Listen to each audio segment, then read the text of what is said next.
Hey, welcome back.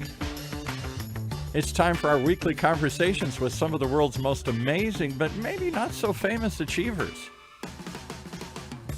On the one show we call Conversations with Not So Famous Achievers. On what they did and how they did it.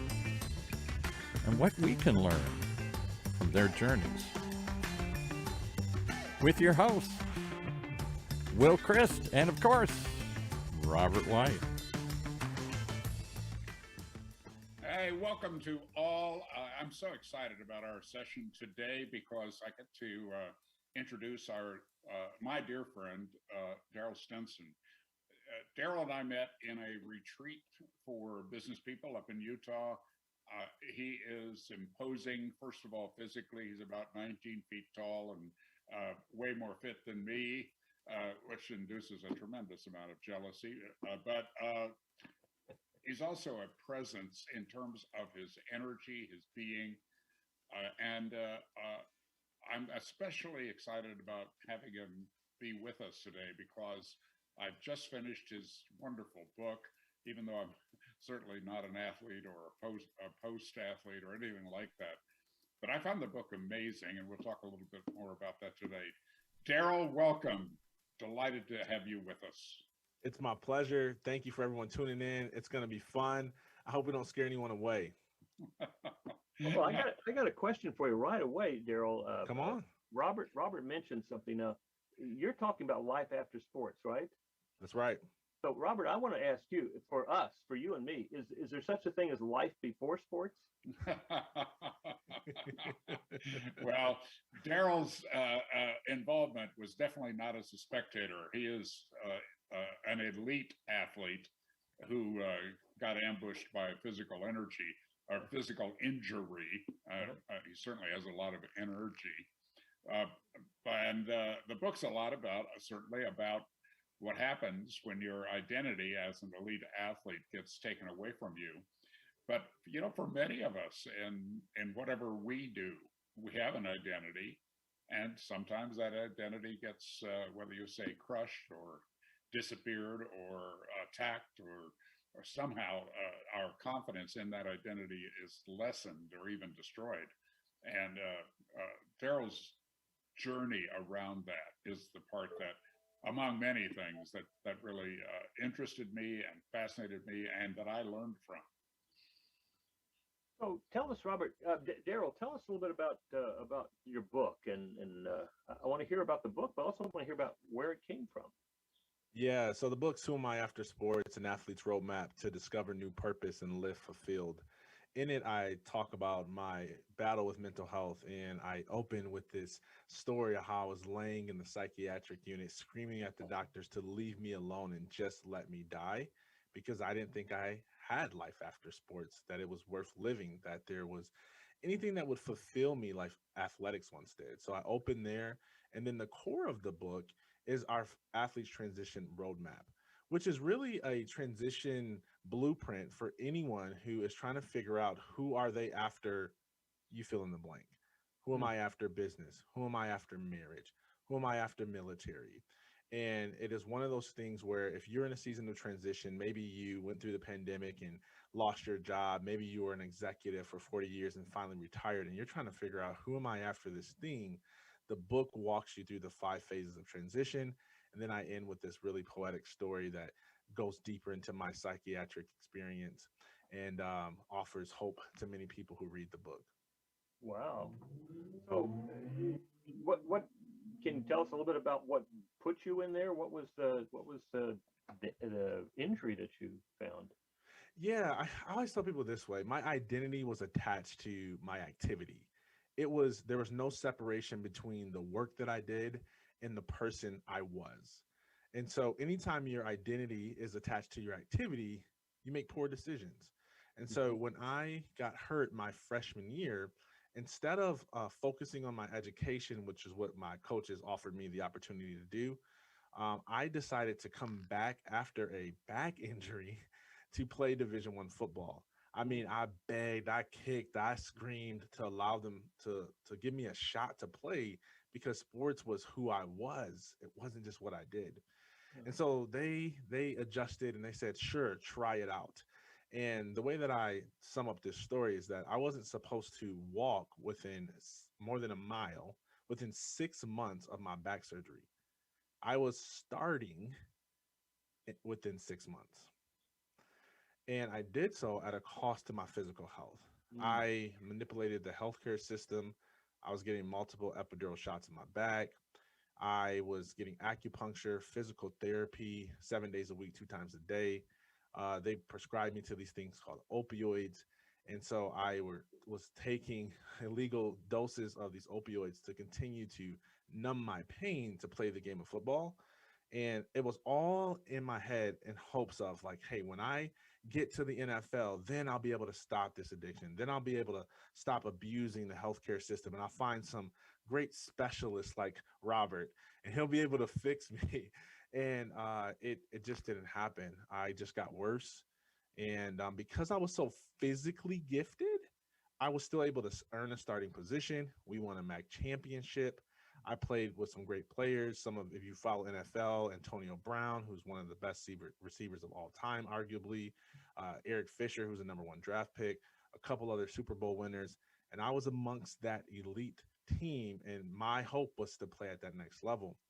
And one thing I say here is that no one knew I was battling depression, because when you are extremely talented at anything, it's hard for people to see beyond your gift and to see the person. And I was so desperately wanting people to see that, hey, I was going to these extremes to be able to continue to play this sport, but I was going home, not wanting to wake up the next day, not feeling like I was enough, Mm. feeling like if I lost this thing, this athletic ability, this activity in sports, then no one would really care about me. Because prior to me playing sports, no one really liked me that much. I know I'm handsome now, but I wasn't always that handsome.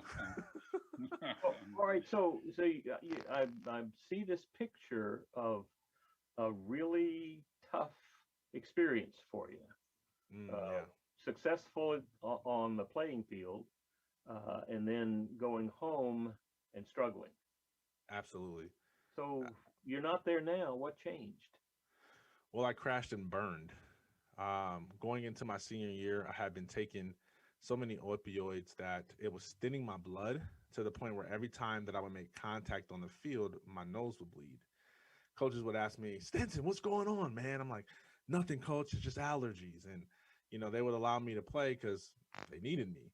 And I was, I don't know if you know this, but you're not supposed to play Division I football after a back surgery. And I did that. So the pounding after 2 years of that and practices and weightlifting, I started to develop this permanent hunch in my back. And you could see that there was a lot of tension between my legs and my back, because when I would run, I would kind of limp. But I was extremely fast. So I'm 6'5". I was an all-star track athlete in high school.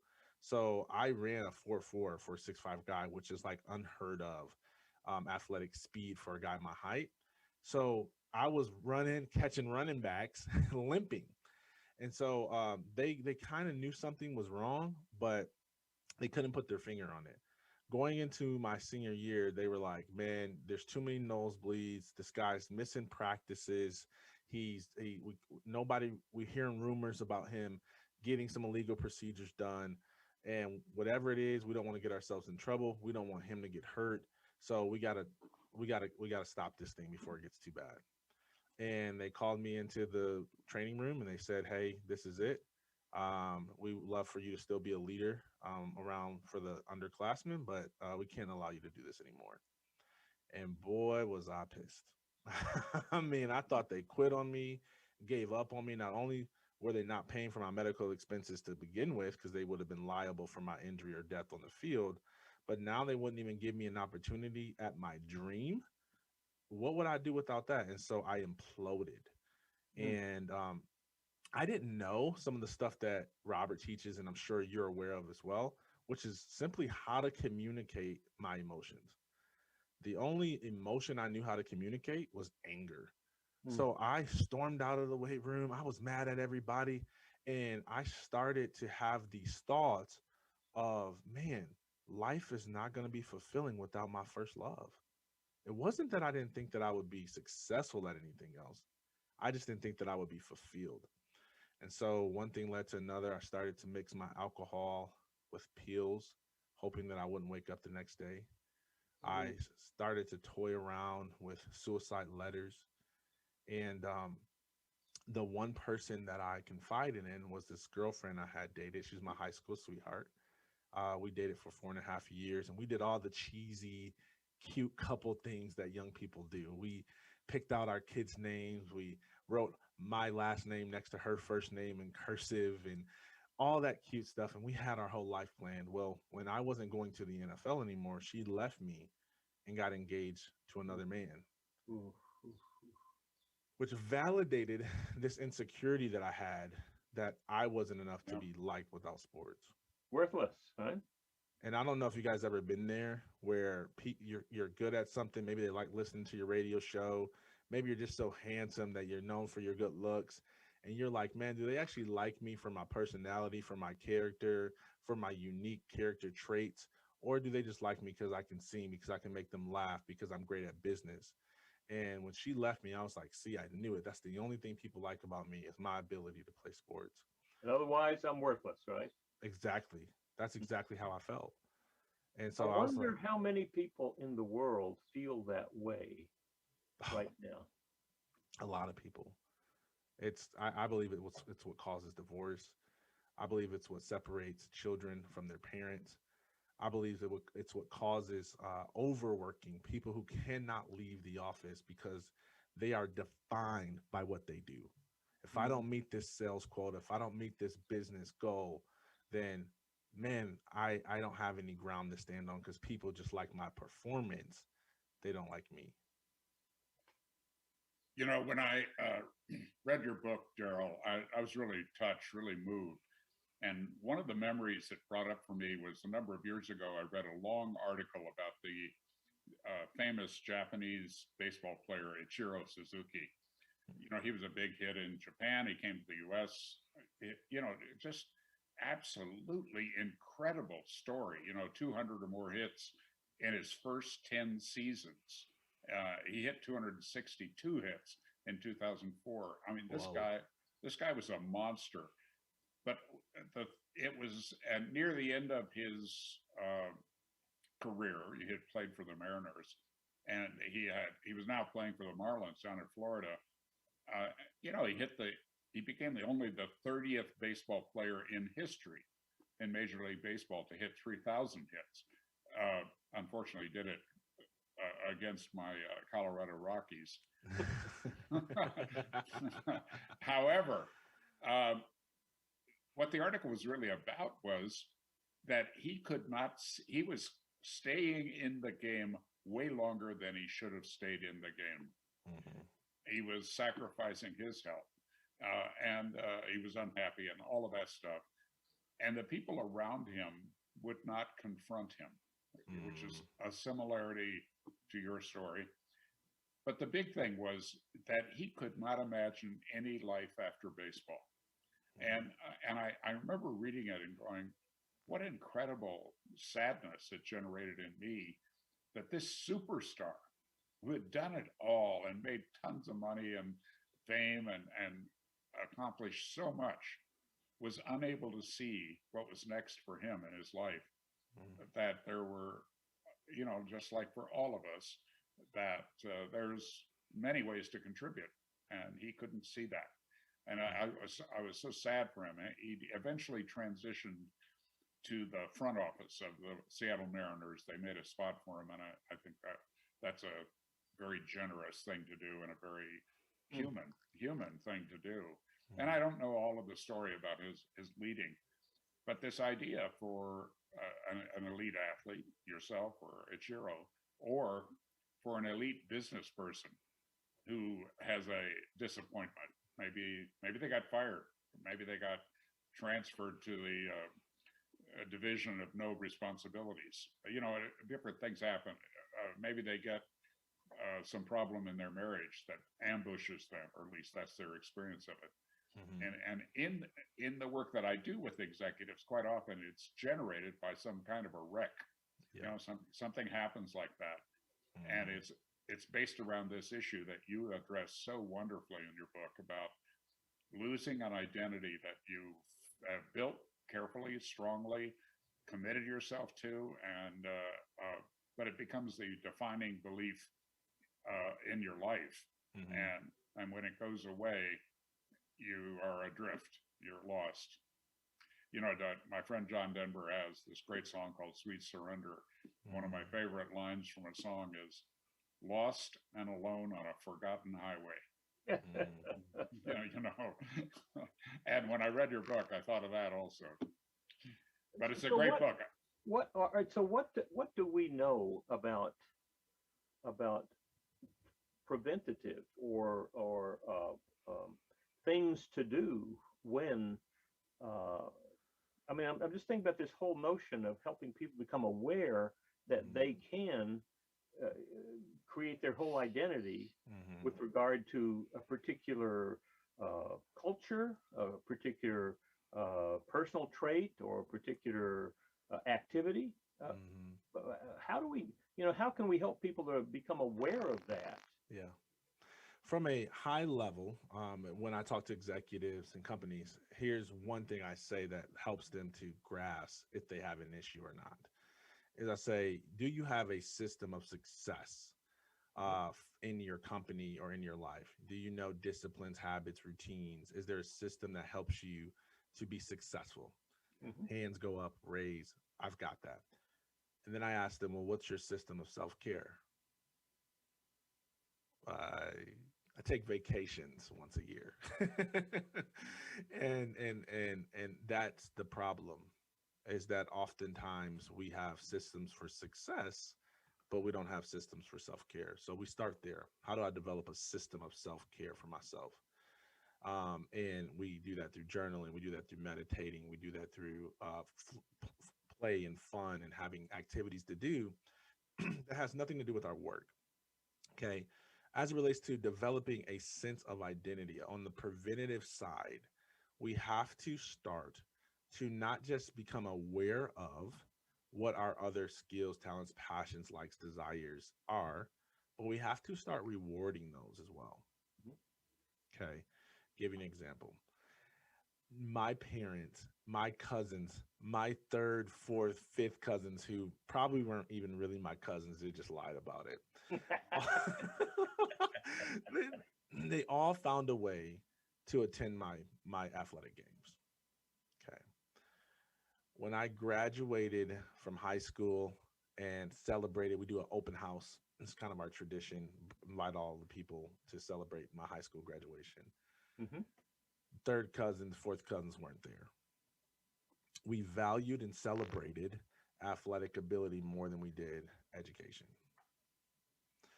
The same can be true for our children as they grow up, and there's certain things that maybe they excel at. We definitely want to affirm that and all their accolades, but we need to give just as much attention and rewards to when they're making kind decisions, to when they're having fun and they're playing.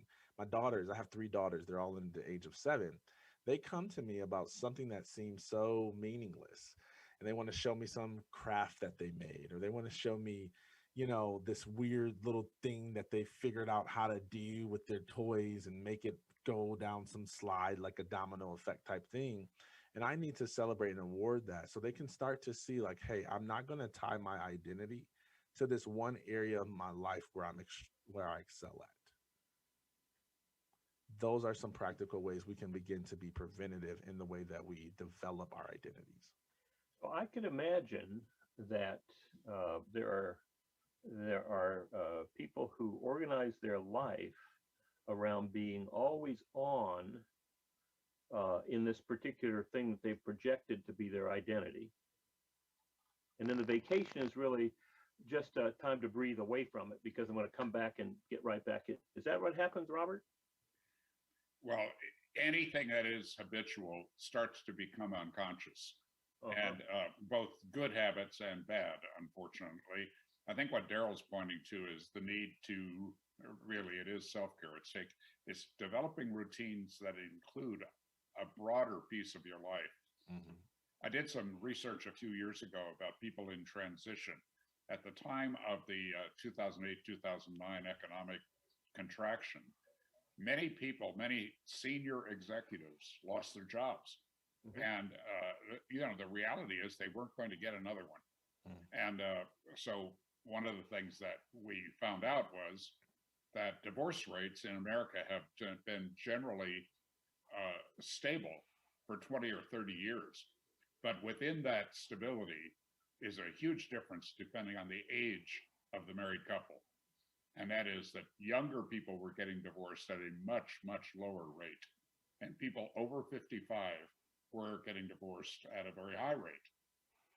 And one of the learnings behind that was that during the marriage, and this was at that time primarily a male thing to be the breadwinner and the woman to be the little woman or whatever, the housewife and the mom. And what we learned is that the guy had one interest which he pursued and was incredibly successful with. And it's amazing, that making the $500,000, $700,000, $1 million a year salary with bonus. And, but that's all that he knew. And, a lot of travel, generally, a lot of meetings, a lot of late nights, all that kind of stuff. But in the meantime, his wife has maybe gotten involved in an Oprah book club. And she's going on a vacation once a year to Tucson or somewhere like that for a retreat with her college friends. She's maybe got involved in something like Landmark or LifeSpring, the company that I founded years ago, and did some personal growth work on herself. She's more active in her church. She's got a wide-ranging group of friends that she meets for coffee or a glass of wine.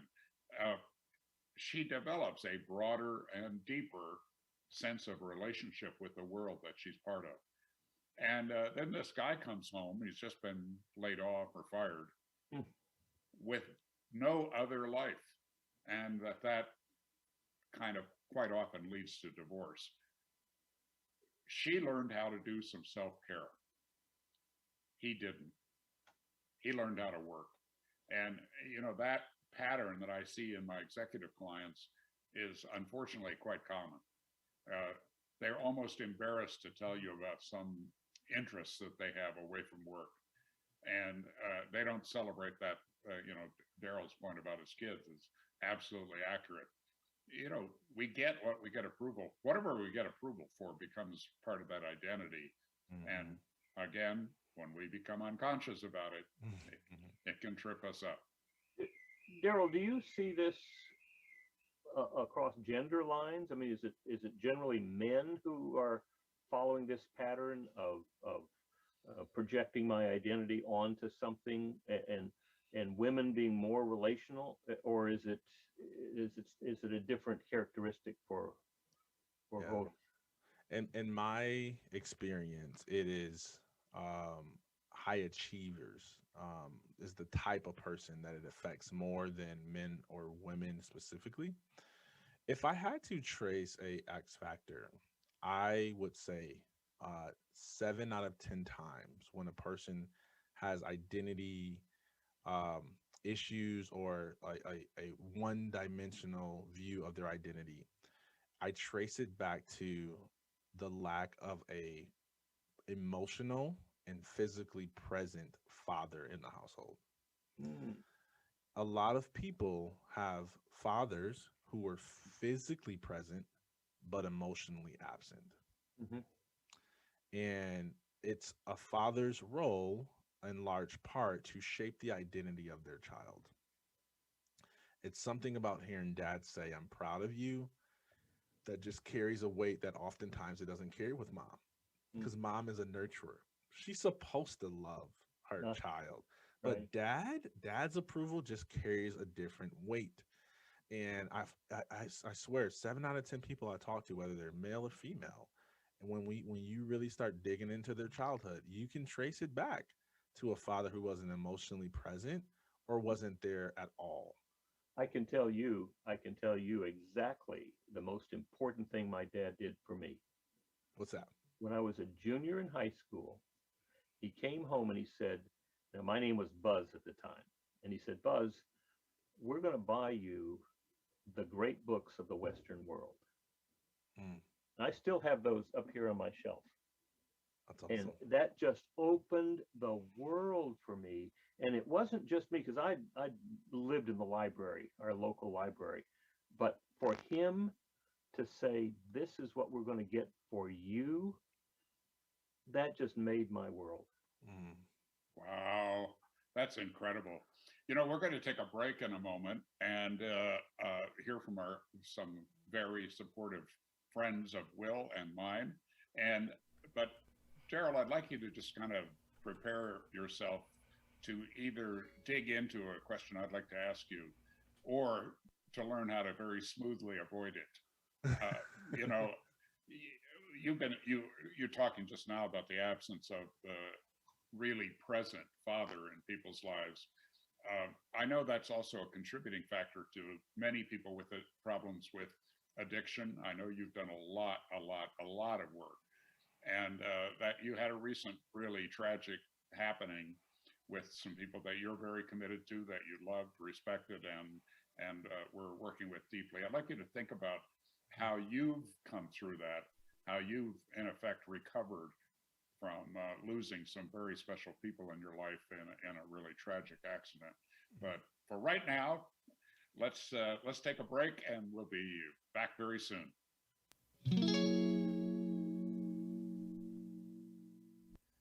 Traction Tools is the EOS software for visual collaborative problem solvers like you, built to manage each key component of your business, including vision and traction, data, people, meetings, and even process. The new digital whiteboard helps you illustrate, communicate, and work together throughout the decision-making process, and our new document drive makes file sharing even easier. So, if you want to save time and reduce repetitive tasks with easy automations, you really should take a look at Traction Tools and their EOS software. Sign up for a 30-day free trial at mytractiontools.com. That's mytractiontools.com. And now back to our show. Thanks, Paul. And again, Darryll, I'm uncomfortable asking you to be as vulnerable as this kind of situation requires. So feel free to duck it a bit if you'd like. But what happened in your life? What were you up to, and how did that all get interrupted for you? yeah. Well, let me reframe vulnerability for those who may be a little shy at that word. And I'll play to our competitors' edge, Robert and Will. So when someone dares me to do something, like they say, I can't, there's a little high school kid around the block who told me to check up, like play him one-on-one in basketball. And I'm like, this guy doesn't know that I was an athlete. Like I'm getting ready to destroy him. I might look fat, but I still can play.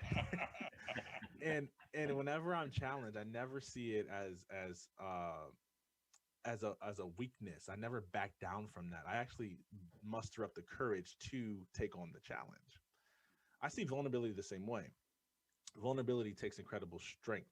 It's actually weaker. It takes less strength to not be vulnerable than it does to actually be vulnerable. So when I'm asked to be vulnerable, I take on the challenge the same way I would if someone's asking me to play them one-on-one. So challenge accepted. I started an addiction recovery ministry here in Metro Atlanta. Started with about 17 people. And it was just one partner, and they would meet in a room that was vacant in our church, and we would give them coffee, water, give them a message of hope and inspiration, help them with tools and resources to get their life back together. Long story short, over the course of a year and a half, it started to grow really fast. We see over 100 people each week at one location, but we also have an offspring of 7 different partners throughout the community who are offering addiction recovery services in some form or fashion. And from leading that kind of charge, started to mentor some people who were really serious about achieving great levels of success as it relates to influence and popularity and that type of thing.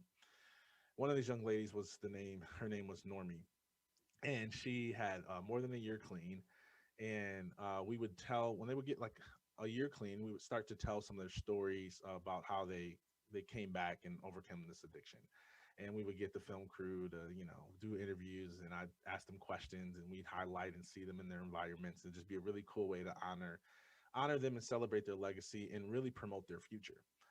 And we did a series of those, and Normie would be like, Darryll, when are you gonna tell my story? When are you gonna tell my story? And I was like, you know what, we're gonna do it. We're gonna do it. We're gonna do it. Got busy, pushed it off. And the week before this tragic accident happened, in fact, it was more like 3 or 4 days, she saw me at church and she said, when are you going to tell my story? And I was like, Deesh. I had developed another leader. I wasn't actively leading it anymore. I'm still involved somewhat, but not as hands-on. I was like, dang. But I was like, you know what? I'll figure out something. She was like, good, because I have a story to tell. I'm going to inspire a lot of people. I'm on vacation in Florida. The phone rings, and they say, have you turned on the news? And I said, no. And they said there was a tragic accident. The 15-passenger van had 16 young women in it. They lost control of the vehicle as they were trying to turn off the exit. It flipped over. It caught instantly on fire. She burned alive. And 4 died instantly. Everyone else was in critical care. 2 of the other individuals ended up passing away a few days later, and the rest survived. And I was so frustrated because I violated one of my rules. I say never put off till tomorrow what you can do today, and I did that, and I put it off, and I was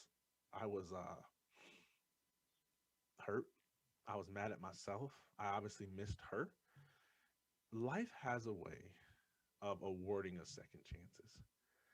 In the middle of me crying and mourning and figuring out what remarks I was going to offer to the community because the phone was ringing, one of those phone calls was a news channel reaching out saying, hey, we are so sorry for your loss. We were wondering if you're comfortable telling us a little bit more about Normie. I had the opportunity to tell her story on national television. And it's not how I anticipated it, but it's me still fulfilling what I promised her. Mm-hmm. And you should have seen her funeral. It was packed. She would have never guessed. I would have never guessed that this is the amount of lives she impacted. I mean, to her family, she was sort of like the black sheep, and they had given up on her. And at her funeral, because of her electric personality, she loved to dance. She had influenced so many people that the sanctuary was full. And I got to tell her story again in front of those people as I offered my remarks at her funeral service. It has been one of the most rewarding things in my life, and it has lit a fire underneath me to share other people's story. I'm so grateful that you guys are allowing me to share mine and giving me another platform to share her story, because she's what I would call an everyday hero. Mm-hmm. She might not be famous. She may never write a best-selling book, but she made a huge impact. Not so famous achievement. Not so famous. And it reminds me of the Dr. Seuss quote where Dr. Seuss says, to the world, you may just be someone, but to someone, you may be the world. Yeah. Wow. That notion, first of all, thank you for sharing the story, touching our hearts, and also for the lesson that's within it. You're incredible, and that's an incredible story. Thank you. Neither Will nor I are psychologists, but we kind of tend to play one on TV, that kind of thing, and certainly try to have an understanding of people that's deeper than how they present themselves. And this piece about vulnerability is, I remember watching the video of Brene Brown that, about 20 million people have watched on YouTube.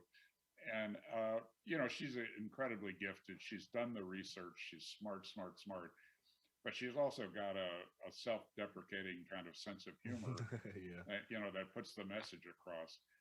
Uh, I, I'm personally, I'm not that interested in getting into the story of why particularly men hesitate to express vulnerability, but rather, what can we do about it now? And I know there are also women that kind of stay in a lightweight story instead of getting a little bit deeper. It's not just men, but let's face it, we have developed a fear of vulnerability that's incredible. Yeah. My way of talking about leadership is to remind people that it's mostly based on relationships, and relationships are based on trust. And a big aspect of building trust is to be vulnerable. What's it going to take for the superstars, the incredibly successful people that listen to this podcast, or for Robert, or for Will, to be more vulnerable? What's it really going to take? Since we tend not to want to spend the next 2 years on a therapist couch, So Yeah. what can we do now if we want to be more vulnerable without coming across as weak and all of those fears we have about being vulnerable? I love this is so phenomenal. By the way, I'm planning to do several other TEDx talks. I've done 2 so far. One of them I want to do on vulnerability. All right, I have 2 things I got to share. Okay, the first one is we have to normalize the conversation. I remember where you and I met, Robert, when you facilitated an activity for us. You first modeled vulnerability, and it set the tone for the room. And it was an extremely vulnerable place. It wasn't something that was a scar from 10 years ago. It was something that's still healing now. And that created a level of vulnerability in the room. So we normalized the conversation. To paint this picture, if you've ever been to a conference with several thousand people, if one person stood up in that room and started clapping, they would feel so uncomfortable. Oh man, am I breaking the rules? Why am I doing this? If everyone stood up and clapped and applauded, the energy level would just go out the roof. In the same fashion, that's how we need to normalize vulnerability. Oftentimes, it's only a few people. It's that one person in the room standing, clapping, and it feels uncomfortable. But when everyone does it, I feel more comfortable. I feel a part of the pack versus an outlier. Okay. So modeling vulnerability is one way that we affect change. The second way is reframing how we see it. Okay. And knowing what a lack of vulnerability actually produces in our life. So at our deepest core, which you guys probably know this better than I, we all want to be loved, to be accepted. Okay. You cannot be fully loved unless you are fully known. The only way for you to be fully known is by being vulnerable. I always say it this way: vulnerability is like the Batman signal for love. The more vulnerable you are, the more it shines that signal to let love know that it's time to rush in. Quick personal story. When I was going through my bout with depression, I was so desperately looking for someone to love me for who I was and not just for what I could do. But that required a level of vulnerability that I had not learned yet how to articulate. So when I would tell people that I'm going through a tough time, I'm feeling down, I'm missing sports, the way that somebody responds to that is far different than the way that somebody would respond to me saying that I'm thinking about ending my life. Wow. One is more vulnerable than the other. And so if I'm more vulnerable, I then attract more love into my life. When we start to see this is the impact that vulnerability really has, this is how we actually get the love and acceptance we desire. It inspires us to take action and to be more vulnerable because it produces the results that we deeply desire. I want to ask a little bit about we've talked about personal vulnerability and how therapists experiences in groups with gifted people like Robert. to help us to become personally more vulnerable. Mm-hmm. What I have been just fascinated with is in the EOS process, one of the things that we do every year is we call it team health. Mm-hmm. And what it really is vulnerability. We start off with, the first year we were asking questions, 6 or 7 questions about where somebody came from, how many kids, how many siblings they had, and then what was the worst job that you had, and then tell us something that we don't know. That's Love it. one level. Then we get to what we call the one thing.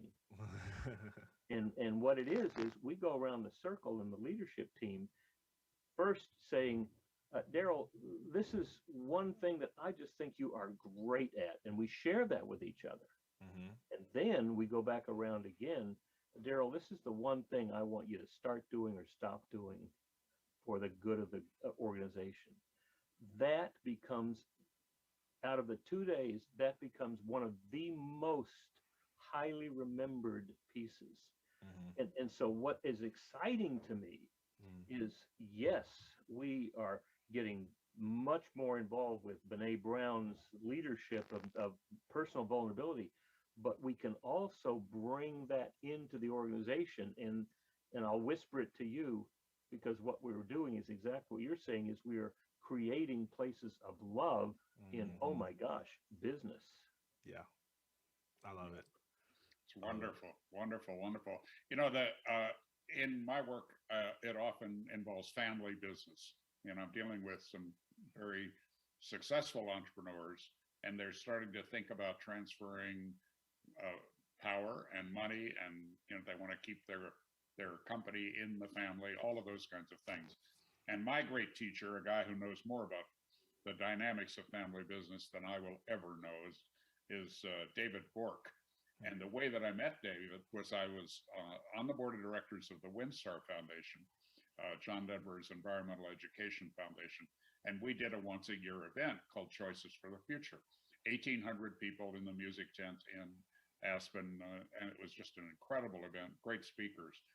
And during one of those sessions, the tone in the group, like over a 2-day period, became essentially anti-capitalist and anti-business and anti-success. And I'm noticing it. I don't know what to do about it. And then this tall, lanky guy with a booming voice put up his hand, and somebody called on him, and he stood up and he basically said that he works with business people, and they're among the finest people he's ever met. And then he got specific about it. He took on an energy of 1,800 people, but with great respect for them. He didn't make them wrong. He just talked about his personal experience in a way that moved me, definitely. And on the next break, I almost ran through people to find him, to introduce myself, to get to know him, to know, because I admired that so much. Having the courage, though, to really speak your truth, really share who you are and what your experience is. I think that's what many, many people are stepping up to today, and that we can all, through our example, help them do that. We have one of the things that our discipline, as our 416 EOS implementers around the country, when we're talking, when we're trying to solve a problem or we have an issue, our rule is we only talk from personal experience.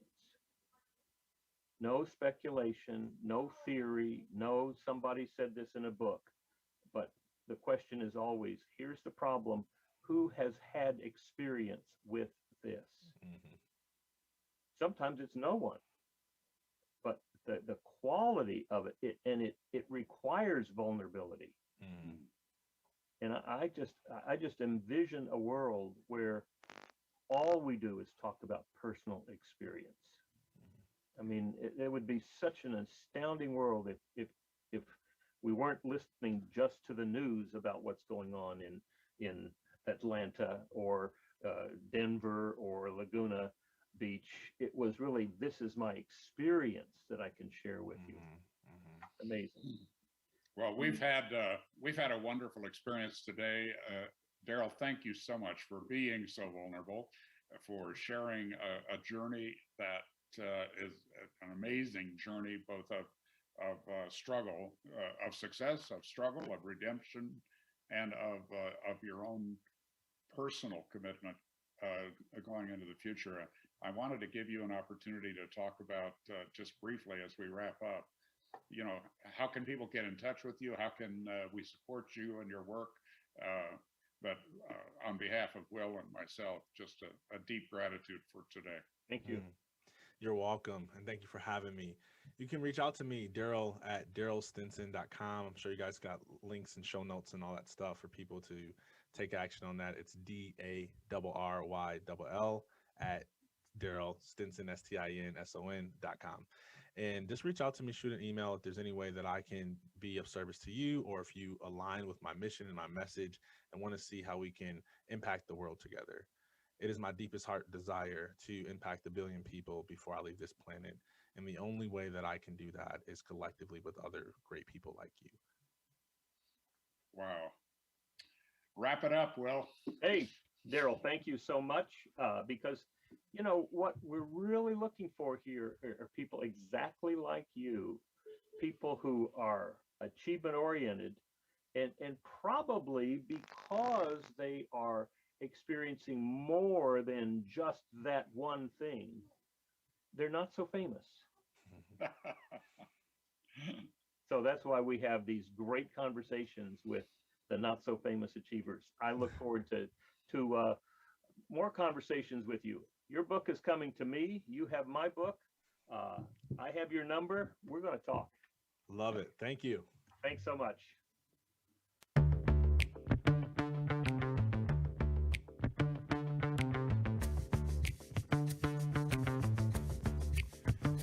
And that wraps it up again for another conversation with some not-so-famous achievers.